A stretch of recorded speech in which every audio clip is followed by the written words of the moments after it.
শুভ সকাল বন্ধুরা, প্রত্যেক দিনের মতন আজকেও ঘুম থেকে উঠে গেছি। কালকে সারা রাত এসি চলেনি, লাইন ছিল না বলে সোফাতেই ঘুমিয়ে পড়েছিলাম। কখন যে সকাল হয়ে গেছে বুঝতেই পারিনি। চলো ব্রাশটা করে নিই।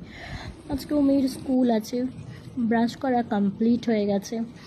সকালবেলা আমাদের বাড়িতে যে রোদটা আসে, সকালবেলার রোদটা কিন্তু খুব ভালো লাগে, জানো তো। রাত্রেবেলা ততই গরম। ও বাবা, এরা এখনও বাবা মেয়ে ঘুম থেকে ওঠেনি, দেখছো? এদের নাকি স্কুল আছে। দেখো কত সুন্দর করে ওঠাচ্ছি, উঠছে না। যাই হোক, এখন ঘুমোক। আমি ওর ফ্রিজ থেকে টিফিনটা আগে বার করে নিই। কালকে রাত্রেবেলায় ওর টিফিনটা রেডি করে রেখেছিলাম। আমরা আসলে কালকে বড়নদের বাড়ি গেছিলাম, তো তাই বাড়ি আসতে একটু লেট হয়েছিল, তাই সকালে আর অপেক্ষা করিনি, রাত্রেই রেডি করে রেখে দিয়েছিলাম। চলো ওর বোতলে জলটা রেডি করে দিই স্কুলের টিফিনের জন্য। দেখো এই যে বালতিটা, এই বালতিটাতে আমার সব কিছু মাসকাবাড়ি জিনিস থাকে। ওর জন্য একটু ম্যাগিটা বানিয়ে নিই। সকালবেলা রোদটা দেখছো আমাদের বাড়িতে কী সুন্দর লাগে। দেখো ম্যাগিটা বসিয়ে দিয়েছি। চাও প্রায় হয়ে গেছে, কমপ্লিট হয়ে গেছে চা। বিছানাটা এরপর অ্যারেঞ্জ করে নেবো। বিছানাটা অ্যারেঞ্জ করে নিলাম। মেয়ে এই বিছানা অ্যারেঞ্জ করছি বলে মেয়ে তার দাদুর বিছানায় যেয়ে শুয়েছে। দেখো দেখো উঠে গেছে।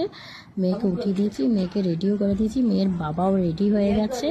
আমরা বেরিয়ে পড়েছি ম্যাগি খেয়ে মেয়েকে স্কুল ছাড়তে। মেয়েকে স্কুল নিয়ে যাচ্ছি, ও প্রায় স্কুল পৌঁছে গেছি। ম্যামের হাতে করে ওকে হ্যান্ড ওভার করে দেবো। আজকে বরকে বলেছিলাম রাস্তায় দাঁড়িয়ে মাটির মারি চা খাবো। বরটা আমার এই ইচ্ছেটা পূরণ করবো। মাটির মারি চা খেয়ে আমরা রওনা।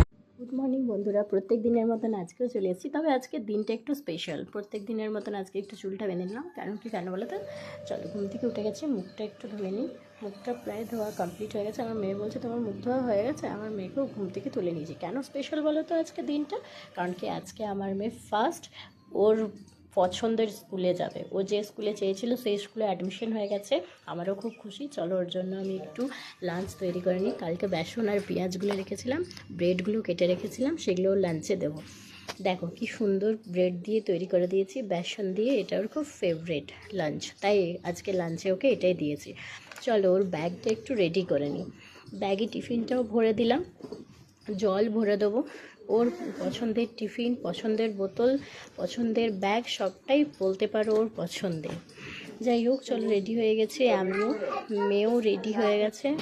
আমি আর মেয়ে যাচ্ছি, ওর বাবার সাথে যাব। ফার্স্ট ডে বাবা ছাড়তে হচ্ছে স্কুল। একটা পেন নিতে ভুলে গেছিলাম, তাই আবার আমাদেরকে বাড়ি আসতে হচ্ছিল পেনটা নেওয়ার জন্য। আবার পেন নিতে এসেছিলাম, পেন নেওয়া হয়ে গেছে। আর স্কুলে ঢুকে গেছি। স্কুলের ভিতরে ম্যামদেরকে হ্যান্ড ওভার করে দিয়েছি। মেয়েকে হ্যান্ড ওভার করে বাড়ি যেয়ে যথারীতি কাজ টাজ করে আবার বাড়ি নিতে আসতে হবে মেয়েকে। তাই নিতে আসার জন্য বেরিয়ে পড়েছি। আজ ওর ঠাম্মা ছুটির সময় নিতে এসছে। ঠাম্মাকে দেখে তো সে খুব খুশি, আজ তার ঠাম্মা নিতে এসছে। তাই চলো আমরা বাড়ি ফিরছি। বাড়ি ফেরার সময়